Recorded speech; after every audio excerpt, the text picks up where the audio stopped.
ఓం నమస్తే. నేను doctor Venkata Chaganti, president, university of applied Vedic sciences. మనకి ఫస్ట్ ఒక వార్త విందాము, ఆ తర్వాత ఈ వీడియో యొక్క కంటెంట్ మీకు అర్థం అవుతుంది.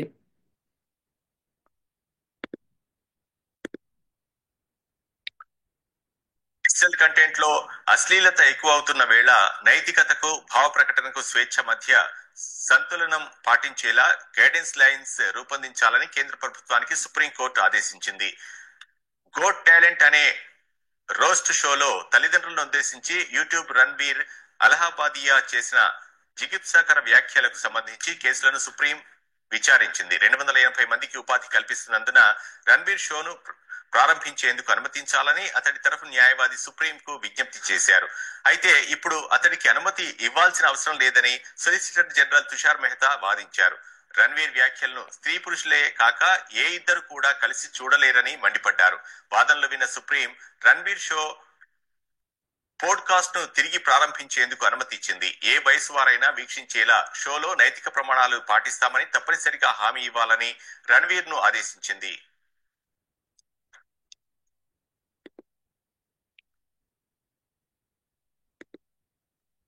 సో ఇతను రణ్వీర్ అలహాబాదీ అన్న అతను ఇదివరకు చాలా భయంకరమైన కామెంట్స్ చేశాడు యూట్యూబ్లో. అది కూడా పిల్లల్ని ఉద్దేశించి, పెద్దవాళ్ళని ఉద్దేశించి, నైతిక విలువల్ని ఉద్దేశించి. అది అసభ్యకరమైన ఆ, పదజాలము, ఆ పద్ధతి, అవన్నీ కూడా దాన్ని దేశం మొత్తం కూడా తీవ్రంగా తప్పుపట్టింది. అయితే దానికంటే ముందర అతను ఎన్నో పాడ్కాస్ట్లు చేశాడు. చేసి యూట్యూబ్లో పెట్టాడు. వాటిలో పెద్ద పెద్ద వాళ్ళని ఇంటర్వ్యూ చేయటము, ఆ, వాళ్ళ వాళ్ళు చెప్పిన వాటిని అతను క్వశ్చన్స్ అడగడము, వాళ్ళ ఆన్సర్లు ఇవ్వటము. హిందూయిజం, నేను హిందూ భక్తుడిని, నేను కృష్ణ భక్తుడిని అని చెప్పుకుంటూ అతను ఇలాంటివన్నీ కూడా చాలా చేశాడు. దానిలో అతను ప్రచారం చేసింది చాలా విపరీతంగా ప్రచారం అవుతాయి అన్నమాట. అంటే అతని వ్యూస్ లక్షల్లోకి వెళ్ళిపోతాయి. సో దాంతో ఏమవుతుందంటే ప్రజల్లో అతను ఎవరినైతే ఇంటర్వ్యూ చేస్తున్నాడో ఆ ఇంటర్వ్యూ చెప్పే అతను నిజం చెప్తున్నాడని అందరూ అనుకుంటారు. సో ఎందుకంటే పబ్లిక్ వ్యూ ఏంటంటే ఎక్కువ మంది చూశారు అంటే అది తప్పకుండా కరెక్ట్ అయి ఉంటుందని ఒక అనుమానం ఉంటుంది వాళ్ళకి. తప్పేం లేదు అందులో, వాళ్ళ తప్పేం ఉంది, వాళ్ళ అమాయకులు కాబట్టి వాళ్ళు అట్లా భావిస్తారు. సో అలానే ఏ అసత్యమైన సత్యం కింద మార్చగలుగుతారు. ఎవరైనా సరే ఏదైనా సరే మాట్లాడేయచ్చు. కానీ సత్యం గ్రహించాలి అంటే దానికి సత్య నిరూపణ కావాలి. సో ఇప్పుడు ఇదంతా ఎందుకు చెప్తున్నా అంటే, రూపా భాటి అనే ఒక ఆవిడ నేను వేదాల మీద రీసెర్చ్ చేస్తున్నాను, పురాణాల మీద రీసెర్చ్ చేస్తున్నాను అని చెప్పి ఆమె చెప్పే అన్ని అబద్ధాలు చెప్తుంది అనమాట. అంటే అసలు వేదం అంటే తనకే తెలిసినట్టు, తనే పుట్టినప్పుడు వేదం వచ్చినట్టుగా మాట్లాడుతూ ఉంటుంది అనమాట. సో ఆ తప్పులన్నీ కూడా పైగా ఆమె జర్నల్స్లో కూడా పబ్లిష్ చేయడం మొదలుపెట్టింది. మరి ఏ రకంగా ఎలా జరిగిందో మొత్తానికైతే స్టార్టింగ్ ఎలా జరిగిందో తెలియదు, కానీ చాలా విపరీతమైన అబద్ధాలు ఉంటాయి అందులో. ఫర్ ఎగ్జాంపుల్ ఇప్పుడు ఇంకొక ఎగ్జాంపుల్ చూద్దాం. ఇప్పుడు మనం ఆవిడ మాట్లాడింది, ఈ రణవీరు అతను కలిసి మాట్లాడారు, ఆమె కలిసి మాట్లాడారు. సో ఇదండి, ఇది ఒకసారి మనము వీక్షిద్దాము. जहां श्रीलंका देश, वो रावण वाली लंका शायद नहीं नहीं रावण वाली लंका शायद धरती के बीच में बिल्कुल बीच में थी और इक्वेटर पे थी. The Lanka which is mentioned in all the Surya Siddhanta हो गए, आर्यभट्टिया हो गए, तो उसमें जो लंका का वर्णन है that is on the equator. और उसको सूर्य सिद्धांत में राक्षसालय कहा गया. उसको लंका भी नहीं कह रहे हैं. लंका शब्द आया है सूर्य सिद्धांत, लेकिन राक्षसालय का मतलब हुआ राक्षसों का आलय, यानी राक्षस जहाँ पे रहते हैं. जहाँ श्री ఇదండి సంగతి. ఈవిడ ఈవిడ పెద్ద రీసెర్చ్ చేసినట్టుగా ఆ, ఈ మన తెలుగు ఛానల్లో కూడా జానకి రామన్ అతను ఉన్నాడు, అతను కూడా ఇదే చెప్తుంటాడు. ఏమనంటే లంక ఇది కాదు, ఎక్కడో భూమధ్య రేఖ కింద ఉంది అని చెప్తుంటారు అనమాట. అదొక ఆనందం వీళ్ళకి. ఏంటంటే ఇది అబద్ధం చెప్తున్నారు వాళ్ళు అన్న అసలు ఆ ఫీల్ ఉండదన్నమాట. మేమేదో కొత్తది కనిపెట్టాము, చెప్పేసినాము, అసలు మీరు అనుకునే లంక ఇది కాదు అది అని చెప్తుంటారు. ఇప్పుడు మన ప్రశ్న ఏంటంటే, ఈ శ్రీలంక ఇప్పుడు ఈ కింద మనకి ఉన్న శ్రీలంకనేనా, లేకపోతే భూమధ్య రేఖ మీద ఉన్నదా అన్న ప్రశ్న వస్తుంది. దానికి రామాయణం చదివితేనే సత్యం తెలుస్తుంది. ఈమె పైగా సూర్య సిద్ధాంతంలో ఉన్న రాక్షసాలయ అని ఉంది. అది కోర్స్ లంక అని పేరు లేదు దానికి, లంక అని ఉంది, ఎక్కడో చోట మెన్షన్ కూడా ఉంది అని మళ్ళీ అబద్ధం చెప్పేస్తోంది. సో అసలు సూర్య సిద్ధాంతం ఏంటి, లంక ఏమిటి, అసలు ఏమైనా అర్థం ఉందా, ఈమె ఏం మాట్లాడుతుందో ఆమెకే తెలియదు. సో ఇప్పుడు మనం రామాయణంలో రాముడు వెళ్ళి రావణాసుడితో యుద్ధం చేసింది ఈ లంకన, ఇప్పుడున్న ప్రస్తుతం శ్రీలంకన కాదా? ఇది ఇంపార్టెంట్ మనకి. అవును అని నేను నిరూపిస్తానండి. సో రామాయణం నుంచి తీసుకొని నిరూపిస్తాను. ఇంకా నేను ఎక్కడికో వెళ్ళే ప్రశ్న ఉండదన్నమాట. ఎందుకంటే రామాయణంలో ఏముందో దాన్ని బట్టి మనం మాట్లాడతాం. సరే, దీనికి పుట్టుపూర్వోత్తరాలు ఒకసారి చూద్దాం. ఈ రామాయణంలో ఈ ఈ విషయానికి వస్తే, సో మనకి కిష్కింధకాండ ఎండింగ్లో, అంటే ఈ వానరులంతా నలుదిక్కులకు వెళ్ళిపోయి ఆ, ఎక్కడ సీత ఉందో జాడ తెలుసుకుందుకు ప్రయత్నం చేస్తూ ఉంటారు. దానిలో భాగంగా హనుమంతుడు, అంగదుడు, జాంబవంతుడు అందరూ దక్షిణ తీరానికి వస్తారు. అక్కడ వాళ్ళు సంపాతి అని ఒక పక్షిరాజును కలుస్తారు, గరుడుని. అతనికి రెక్కలు కాలిపోయి ఉంటాయి. అతనికి వృత్తాంతం చెప్తాడు. నేను జటాయు ఇద్దరు అన్నదమ్ములము, ఇద్దరము ఎంత పైకి ఎగురగలుగుతాము, ఎగిరాము. అప్పుడు సూర్యుడు యొక్క వేడికి రెక్కలు కాలిపోతున్నాయి. నేను నా తమ్ముడికి అండగా నేను రెక్కలు చాపాను. అతనేమో వెళ్ళిపోయి ఆ, ఆ, వింధ్య పర్వతాలు ఎక్కడో పడిపోయాడు. నేను నాకు రెక్కలు కాలిపోయి నేను వచ్చి ఇక్కడ పడిపోయాను అని చెప్పుకొస్తాడు అనమాట. చెప్పుకు రావడంలో ఆయన మాట్లాడుతూ నాకు వీళ్ళు అడిగినప్పుడు సీత అంటే, అవును నేను ఇట్లా చూశాను, ఒక అతను రావణాసుడు తీసుకెళ్ళిపోయాడు చూశాను. నేను ఇక్కడి నుంచి కూర్చుంటే నాకు ఆ రావణాసుడి లంక కనిపిస్తున్నది. ఆ లంకలో ఎక్కడైతే సీత ఉందో అక్కడ కనిపిస్తున్నది. ఆ భవనాల మధ్యలో అక్కడ కనిపిస్తోంది ఆమె, నాకు స్పష్టంగా కనిపిస్తుంది. మా గ్రద్దరికి ఆ చూపు కనిపిస్తుంది. 100 యోజనాల దాకా మేము చూడగలుగుతామని రామాయణంలో స్పష్టంగా సంపాతి చెప్పడం అన్నది కిష్కింద కాండలో 4వ కాండలో ఉంది. నేను ఇప్పుడు చూపిస్తాను మీకు అది. ఓకే, సో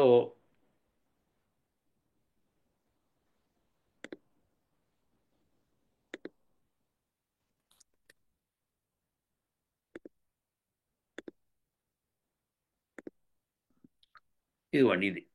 సో ఇది మనకి ఆ, ఇక్కడ staying here, I am clearly seeing Ravana and like that Janaki. Even for us eagles, our sight and power will be excellent, like that of Garuda, the divine eagle. అని ఆ సంపాతి చెప్పి, thereby, O Vanaras, dietically and congenitally, we eagles can always see till the end of 100 yojanas అని చెప్తుంది. అంటే ఏంటి, తిండి కోసం మాకు తిండి 100 యోజనాల దూరంలో కనిపిస్తూ ఉంటుంది. అంత దూరం దాకా మేము చూడగలుగుతాము కాంజెనిటల్లీ అని కూడా చెప్తుంది అనమాట.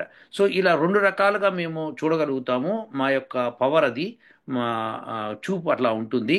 సో కాంజెనిటల్లీ అంటే వంశపారంపర్యంగా మాకు ఆ చూపు అందింది. సో ఈ 2 రకాలుగా మాకు 100 యోజనాల దాకా మేము చూడగలుగుతామని చెప్తుంది. ఇక్కడ staying here I'm clearly seeing Ravana and like that Janaki, even for our eagles our sight and power will be excellent like that of Garuda అని చెప్తుంది. చెప్పి 100 యోజనాల దాకా మేము చూడగలుగుతామని స్పష్టంగా చెప్తుంది. సో ఇదండి. అయితే సంపాతి చూడగలుగుతోంది. ఎక్కడుంది సంపాతి, ఇది ప్రశ్న. వీళ్ళు దక్షిణ తీరానికి వచ్చినప్పుడు మహేంద్రగిరి పర్వతం అని ఉంది.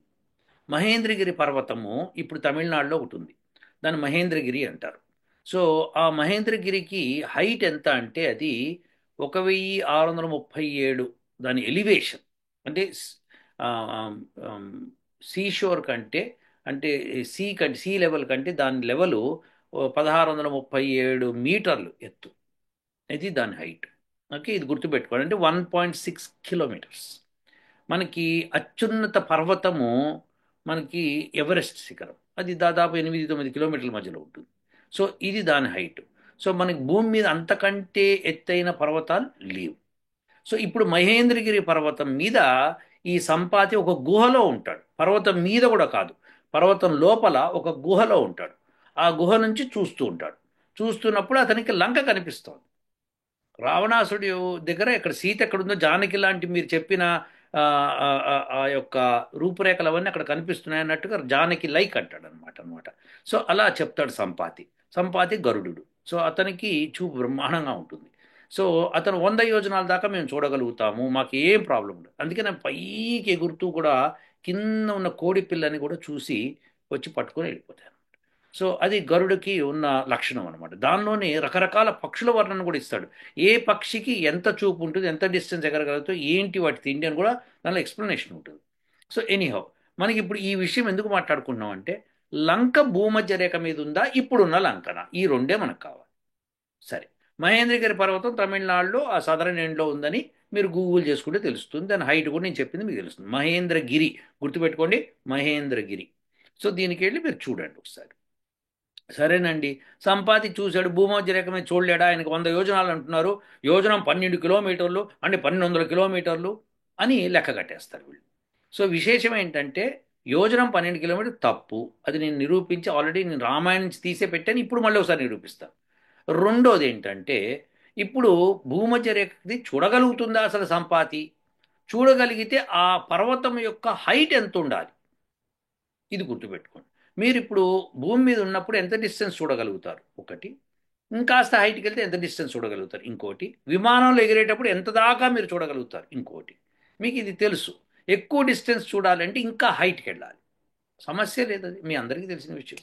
సో 100 యోజనాలు అన్నది 1200 కిలోమీటర్లు అనుకుంటే, ఎందుకంటే భూమధ్య రేఖకి ఈ మహేంద్రగిరి పర్వతానికి మధ్య డిస్టెన్స్ దాదాపు ఒక 1100 దాకా ఉంటుంది, 1100 కిలోమీటర్లు. సో 1200 కిలోమీటర్లు కూడా తప్పు లేదు, నష్టమేం లేదు, ఎందుకంటే భూమధ్య రేఖ కింద అంటున్నాను. సరే, ఆ పక్కన ఎక్కడో. సరే, మొత్తానికైతే ఇది విశేషం. అయితే ఇది తప్ప ఒప్ప అంటే, ఆమె చెప్పింది పచ్చి బూతు. ఇలాంటి బూతులన్నింటినీ అతను ఎంకరేజ్ చేస్తూ, అతను దాన్ని పెద్ద తీసుకొచ్చి పెట్టి, వీళ్ళు ఈ ఈ సిస్టమ్ డెవలప్ చేశారు చక్కగా. ఇట్లా యూట్యూబ్లో ప్రచారం చేయటము, అది వీళ్ళు పెద్ద ఇంటర్వ్యూ చేయటము, దానికి ఇంకొకటి దాన్ని ప్రమోట్ చేయటము, ఇవన్నీ ప్రమోషన్స్ అయిపోయి బాగా డబ్బులు సంపాదించుకున్నారు. తప్పు లేదు, కానీ తప్పు చెప్పడమే తప్పు. సో ఎందుకంటే నిజం చెప్తే వాళ్ళు ఎవడు పట్టించుకోడు. ఇక్కడ లంక అంటే మాకు తెలుసులే అంటారు. అక్కడ కాదు, భూమధ్య రేఖ మీద ఉందంటేనే కదా ఒక స్పెషాలిటీ. సో అది. సో ఇప్పుడు తప్పని నిరూపించేద్దాం ఒక 5 నిమిషాల టైంలో, అంతకంటే ఏమిటి. సో ఇప్పుడు సంపాతి చెప్పాను కదా, చూపించాను కదండి. ఇప్పుడు నెక్స్ట్ ఇది ఇదివరకు ప్రూవ్ చేశాను, మళ్ళీ ఒక్కసారి మీకు వివరణ కోసం అనమాట. ఇగోండి, ఇక్కడ నేను ఇచ్చాను చూడండి. ఇది భూమి, ఈ సర్కిల్ అన్నది. ఇది సి అన్నది సెంటర్ అనుకోండి, వి అన్నది వానరులు ఉన్న చోటు, ఎల్ అనేది లంక అండి, ఎస్ అనేది సంపాతి హైట్లో కూర్చుని ఉన్నాడు. ఇది లెక్క. సరే, ఇప్పుడు ఈ ఎల్సి అన్నది రేడియస్ ఆఫ్ ది ఎర్త్ అండి, విసి అన్నది కూడా రేడియస్ ఆఫ్ ఎర్త్ అండి. ఈ రెండింటి ఈ డిస్టెన్స్ ఒక్కొక్క దానిది 6371 కిలోమీటర్లు. అది మనకి దాదాపుగా 6300 కిలోమీటర్లు అనుకోవచ్చు, ఎంత అని అనుకోవచ్చు, దాదాపు అంత distance radius. SV height, SV అంటే ఇదన్నమాట, ఇది హైట్ ఆఫ్ ది మౌంటైన్, ఎక్కడైతే సంపాతి కూర్చొని చూస్తున్నాడు. సరే, విఎల్ ఈజ్ ఈక్వల్ టు 1200 కిలోమీటర్లు. ఇప్పుడు లెక్క ప్రకారం ఆమె రూపా భాటి లెక్క ప్రకారం విఎల్ అనేది 1200 కిలోమీటర్లు. ఇది జానకి రామన్ అతను కూడా తెలుగులో చేస్తూ ఉంటాడు అనమాట, అద్భుతమైన వీడియోలు చేస్తూ ఉంటాడు, అన్ని అబద్ధాలు. సో విఎల్ అన్నది, సో విఎల్ అనేది 1200 కిలోమీటర్లు ఈ లెక్క ప్రకారం. సో వాళ్ళు ఇచ్చిన యాంగిల్ కనుక్కుందాం.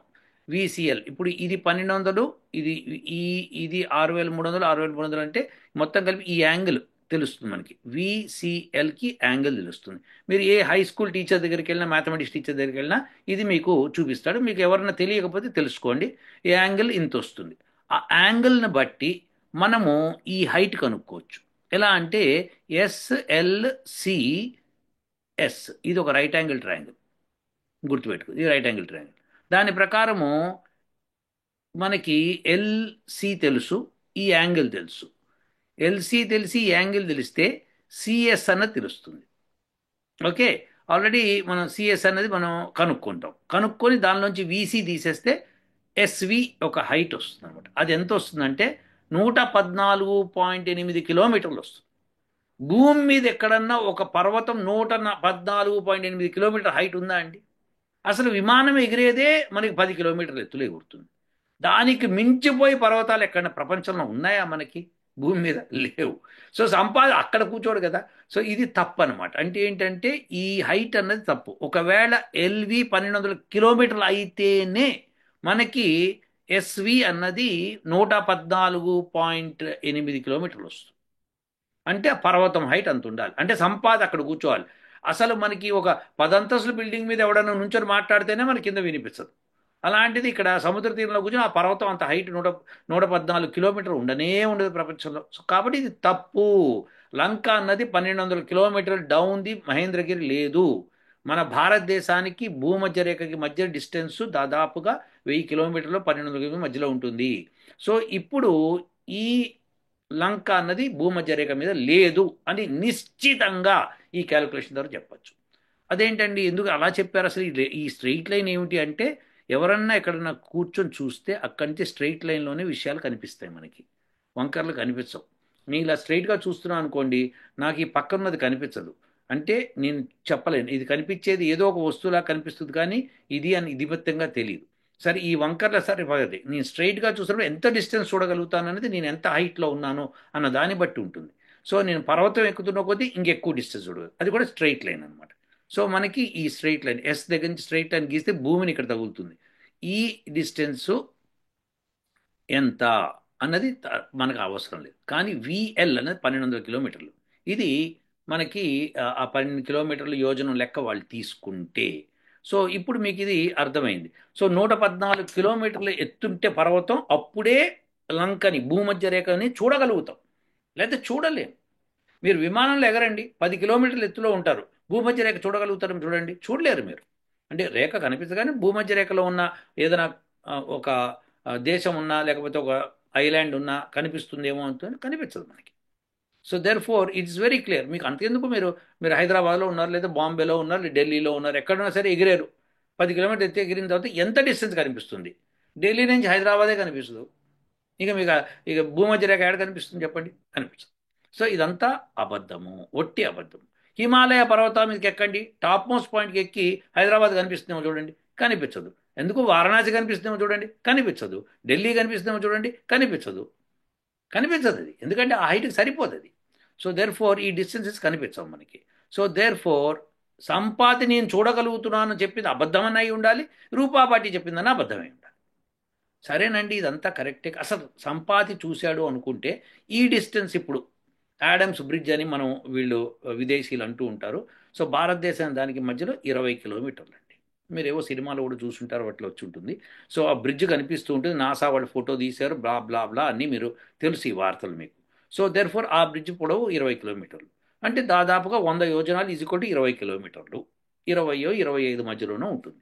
సో 25 వేసుకోవచ్చు మనం సేఫ్ సైడ్, 20 అయితే ఆ బ్రిడ్జ్ వాల్యూ అనుకోవచ్చు.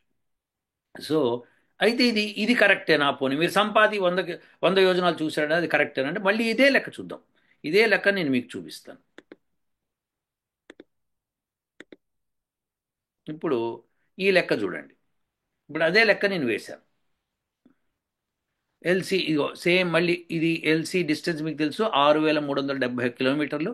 వీసీ కూడా అదే డిస్టెన్సు, వీసీ అన్నది కూడా అదే డిస్టెన్సు. ఇక విఎల్ అన్నది ఎంత తీసుకోవాలి? యాడమ్స్ బ్రిడ్జ్ అన్నది 30 కిలోమీటర్లు, 20 అనుకున్నా కానీ 30 అనమాట. విఎల్ ఇస్ కూడా 30 కిలోమీటర్లు. ఇప్పుడు ఎస్వి ఈజ్ కూడా హైట్, ఎస్వి ఈజ్ కూడా ఎంత హైట్లో కూర్చున్నాడు. మళ్ళీ ఇదే క్యాలిక్యులేషన్ చేసుకొస్తే హైట్ ఈజ్ కూడా 637 మీటర్స్, కిలోమీటర్స్ కాదు, 637 మీటర్స్. అంటే అర్ధ కిలోమీటర్ల మీద 137 మీటర్లు అనమాట. సో అది మీకు తెలుసు, మహేంద్రగిరి పర్వతము 1600 మీటర్లు, ఇది 600 మీటర్లు. కాబట్టి పర్వతం లోపల గుహలో ఉన్నాడని స్పష్టంగా అర్థమవుతుంది. ప్లస్ ఈ 100 యోజనాలు ఇది కూడా 30 కిలోమీటర్లు 25 కిలోమీటర్లు ఉంటుందన్నమాట, అంతకంటే ఉండదు. నేను 30 కిలోమీటర్లు తీసుకున్నాను సేఫ్ సైడ్, యాక్చువల్గా అయితే కనుక 25 కిలోమీటర్లే. సో ఈ లెక్క ప్రకారం మీరు ఎవరి దగ్గర కన్నా ఈ వీడియో తీసుకెళ్ళి ఈ పోర్షన్ చూపించి, మ్యాథమెటికల్ టీచర్, మ్యాథమెటిక్స్ చెప్పే టీచర్, ఇంటర్మీడియట్ టీచరో లేకపోతే ఈ 10th క్లాస్ టీచర్, ట్రిగ్నామెట్రీ బాగా తెలిసిన వాళ్ళు చూపిస్తే వాళ్ళు లెక్క చెప్తారు. ఎస్వి ఈ హైట్ కావాలి మనకి, ఈ హైటు ఇది 637 మీటర్లు. ఈ క్యాలిక్యులేషన్లో కొద్దిగా అటు ఇటు తేడా ఉండొచ్చు. సో దీన్ని బట్టి మీకు అర్థమయ్యేది ఏంటంటే, సంపాతి చెప్పిన 100 యోజనాల డిస్టెన్సు 25 కిలోమీటర్లు, 30 లేదా 20 ఈ మధ్యలో ఉంటుందన్నమాట. నేను 25 కిలోమీటర్లు అంటున్నాను, 25 కిలోమీటర్స్. ఏది 100 యోజనాలు అంటే ఒక యోజనం 0.25 కిలోమీటర్స్. మీరు ఎందుకు హిందువుల్లో ఈ జాడ్యం ఉందో తెలియదు, ఎక్కువ చెప్తే గొప్ప అని ఎందుకు అనుకుంటారు? అసలు ఎందుకట్లా చెప్తున్నారు? ఎందుకట్లా ఫీల్ అవుతున్నారు మీరు? అంత న్యూనతాభావం ఎందుకు మీలో? మనం అంత తక్కువని ఎందుకు అనుకుంటున్నారు? 12 కిలోమీటర్లు ఒక యోజనం అంటే గొప్ప అని ఎందుకు ఫీల్ అవుతున్నారు? తెలియదు. అదేదో అని అంటే సూర్య సిద్ధాంతం ఏదో పద్యం చెప్తారు, ఋగ్వేదంలో ఇలా ఉంది, సూర్యుడి యొక్క డిస్టెన్స్ మనకి ఇంత ఉంది. ఆ, ఎవరో ఏదో కవి చెప్పాడు, ఆ కవి ప్రకారము అని చెప్పి గొల్లపూడి మారుతీరావు ఒకసారి ఆ కవిత చెప్పాడు, ఇంకా ఎవరో కూడా చెప్పారు. చెప్పి మనకి చూసారా distance between sun and earth వాళ్ళు ఆల్రెడీ చెప్పేశారు అని. అవన్నీ తప్పులండి, అలా తప్పులు చెప్పకూడదు. అది సైంటిఫిక్ కమ్యూనిటీకి అది ఆ, సరిపోదు, అది అలా ఆ అబద్ధాలు చెప్పేస్తే. ఎందుకంటే మనం డిస్టెన్స్ అవన్నీ మెజర్ చేస్తున్నాం. సింపుల్ స్టోరీ అండి, మీకు అంతెందుకు. మీకు ఒక సిగ్నల్ మీరు ఇక్కడ రిలీజ్ చేసి అది మళ్ళీ ఇంకో కొంత దూరం వెళ్ళాలంటే భూమి అడ్డుకుంటుంది కాబట్టి వెళ్ళదు. సో అప్పుడు దాన్ని మనం ఏం చేస్తామంటే శాటిలైట్కి పంపిస్తాం. పంపించి శాటిలైట్ ద్వారా ఇంకో భూమి మీద ఇంకో ప్రదేశానికి పంపిస్తాం. సో అట్లా సిగ్నల్స్ వెళ్తాయి. ఎందుకంటే అలా లేకపోతే భూమి అంటుకుంటూ వెళ్ళదు, సిగ్నల్స్ వెళ్ళలేవు. సో దేర్ ఫోర్ ఒక లైట్ రే, ఎలక్ట్రోమాగ్నెటిక్ వేవ్ అంటే లైట్ రే కూడా ఎలక్ట్రోమాగ్నెటిక్ వేవే. కాబట్టి మీరు ఒక రేడియో సిగ్నల్ పంపిస్తున్నారు అనుకోండి, భూమికి ప్యారలల్గా పంపిస్తున్నప్పుడు అది కొంత దూరం వెళ్తుంది, ఆగిపోతుంది, లేకపోతే ఇంకో ముందుకెళ్ళిపోతుంది, కానీ వంగదు అది. ఎందుకంటే మనకి రుజుమార్గంలో వెళ్తాయి కాంతి కిరణాలు. కాబట్టి లంక నాకు కనిపిస్తోంది అన్నప్పుడు ఆ రుజుమార్గంలో కాంతి కిరణాలు వచ్చి నాకు కంటిని చేరుతాయి. రుజుమార్గం అంటే స్ట్రైట్ లైన్. సో ఇదన్నమాట ఉద్దేశం. సో అందుకని మనము ఏది పడితే అది నమ్మకూడదు. ఈ రూపా భాటి లాంటి వాళ్ళు ఎలా అబద్ధాలు చెప్పేస్తున్నారో నాకు తెలియదు. దాన్ని ప్రమోట్ చేసేవాడు ఈ రణవీర్ వాడు. ఇతను ఒక భయంకరమైన విషయాన్ని ఈ విధంగా పాడ్కాస్ట్ చేశాడు. సో ఐ డోంట్ నో, ఇలాంటి అబద్ధాలు చెప్పేసి ఇలాంటివి చిలవల పలవలు అయిపోయి హిందువులు ఎందుకిన్న న్యూనత భావం తెలియదు. వాళ్ళందరూ ఏదైనా గొప్పగా చెప్తేనే గొప్ప ఫీలింగ్ వస్తుంది. అదండి విభీషణుడు అండి, ఒక అర్ధరాత్రి అండి మెల్లగా గుడిలోకి వస్తాడండి, వచ్చి రాముని దర్శించుకొని వెళ్తాడు, ఇది గొప్ప ఫీలింగ్. కామన్ సెన్స్ వాడరు. విభీషణ్ రావటం ఏంటయ్యా, విభీషణ్ ఎక్కడ ఉన్నాడయ్యా, ఏమంటే లంక అండి, ఈ లంక కాదండి, భూమధ్య రేఖ మీద ఎక్కడ ఉందండి. ఎందుకయ్యా ఇలా అబద్ధాలు చెప్తారు? అబద్ధాల మీద అబద్ధాలు చెప్పేసి బతికేస్తున్నారు ఈ జనాలు. అలా అబద్ధాలు చెప్పకండి, చెప్పకండి, వినకండి, నమ్మకండి. ఇలాంటి నమ్మడం మూలంగా మీరు ఫూల్స్ అవ్వటమే కాకుండా జనాల్ని కూడా ఫూల్స్ చేస్తున్నారు. సో వీళ్ళు ఏంటంటే డబ్బుల కోసం అబద్ధాలు చెప్పేస్తారు. ఏదో గొప్పగా ఉందని చెప్తే కానీ వాడు వీడియో ఒకటి చూడు. సత్యం చెప్పామనుకోండి కుదరదు. సో అందుకని ఇలాంటి వాళ్ళ మాటలు, నాస్తికుల మాటలు, ఈ ఇద్దరి మాటలు వినకూడదు. ఇద్దరు అబద్ధాలు చెప్తున్నారు. ఏదైనా ఉంటే నిరూపించండి ఆ డిస్టెన్స్ ఇంత అని. సూర్య సిద్ధాంతం అన్నారు, సూర్య సిద్ధాంతానికి లంకకి సంబంధం లేదండి. దానికి దీనికి సంబంధం ఏంటి? రామాయణంలో లంక గురించి ఇచ్చాడు. సో రామాయణంలో ఇచ్చిన లంకనే మనం మాట్లాడుకుందాం. సో ఆ డిస్టెన్స్ ఇదండి ఇప్పుడు నేను చూపించింది. కాబట్టి దయచేసి ఇప్పుడు ఉన్న ఎగ్జిస్టెన్స్ ప్రూఫ్స్ ఉన్నాయి. ఆ బ్రిడ్జ్ ఉందని ఉంది, దాని లెంత్ ఇచ్చాడు. సో మనకు తెలుసు భారతదేశంలో కూడా మన సైంటిస్టులు కూడా ఇచ్చారు ఆ లెంత్. సో దాని ప్రకారం చూస్తే ఆ మహేంద్రగిరి పర్వతం మీద కూర్చున్న సంపాతికి ఆ డిస్టెన్స్ కనిపించాలంటే 100 యోజనాలు అని క్లియర్గా చెప్తున్నా, నాకు 100 యోజనాలు కనిపిస్తుంది అని. సో ఆ 100 యోజనాల డిస్టెన్స్ ఇది. కాబట్టి యోజనము 0.25 కిలోమీటర్స్, ఒక్క యోజనం, అంతేకాని 12 కిలోమీటర్లు కాదు. తప్పు. ఇలాంటి తప్పుడు ప్రచారం రూపాపాటి చేయకూడదు, దాని రణవీర్ లాంటి వాడు ప్రమోట్ చేయకూడదు. ఇవన్నీ తప్పులండి. దయచేసి హిందువులం మనమంతా గర్వంగా ఎక్కడ ఫీల్ అవ్వాలి, రాముడు చేసిన గొప్ప పనులను గర్వంగా ఫీల్ అవ్వాలి. ఇలాంటి చిల్లర కబుర్లు ఇలాంటివన్నీ నమ్మకూడదు. వీళ్ళు వేదాల మీద రీసెర్చ్ చేయలేదు, పాడు లేదు, వాళ్ళు చెప్పేవన్నీ గప్పాలన్నమాట. సో ఇదివరకే 2 వీడియోలు ఆమె చెప్పినవి తప్పు అని చెప్పాను. ఇంకో వీడియో కూడా ఆమె బూతు చెప్పేస్తోంది వేదాల గురించి. ఆ విషయం కూడా నెక్స్ట్ వీడియోలో ఎప్పుడైనా చేసి చెప్తాను. ఇప్పటికైతే ఈ విషయం మీరు గ్రహింతురుగాక. ఇప్పుడున్న శ్రీలంకనే అప్పుడు రాముడు టైంలో లంక, ఇంకొకటి లేదు. ఉంటానండి. ఓ